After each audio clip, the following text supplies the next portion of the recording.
ఈ కథ లావణ్యది, నా ఇన్స్టాగ్రామ్ ఫాలోవర్. తను డిఎం చేసి తన లైఫ్ లో జరిగిన ఒక హారర్ ఇన్సిడెంట్ ని నాతో షేర్ చేసుకుంది. తనకు ఒక అక్క, చెల్లి, మదర్, ఫాదర్, చిన్న ఫ్యామిలీ. చిన్నప్పుడు వాళ్ళ ఊర్లో ఒక చిన్న ఇంట్లో ఉండేటోళ్ళంట.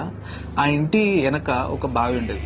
బావి ఒక చెట్టు, దానికి సంబంధించిన ఫ్యామిలీ ఏదైతే ఉందో ఒక ముసలావిడ. అంత బాగానే నడుస్తుంది. ఒక రోజు వాళ్ళ ఇంటి నుంచి ఎప్పుడు సౌండ్లు వచ్చేవి కాదు, మాటలు వచ్చేవి కాదు, వాళ్ళకి అనిపిస్తలేరు. 1 వీక్ అయిపోతుందని చెప్పి విలేజర్స్ అందరు వచ్చి డోర్ నాక్ చేసిరట. సౌండ్లు ఏం లేవు, వాళ్ళ మాటలు వినిపిస్తలేవు.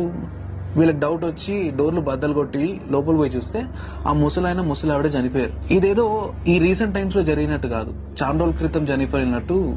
వాళ్ళ ఒంటి మీద చీమలు బాకి అవి తినేస్తున్నాయంట. అయ్యో ఏంది ఇది సంగతి అని చెప్పి వాళ్ళని లేపబోయారు. ఇట్లా తీయబోతే వాళ్ళ బాడీ అంతా నేలకి అతుకపోయింది, జిగిటిగా వచ్చిందంట. చూడడానికే భయంకరంగా అనిపించింది. సరే అయిపోయింది. ఇదంతా ఒక 5 months డౌన్ ద లైన్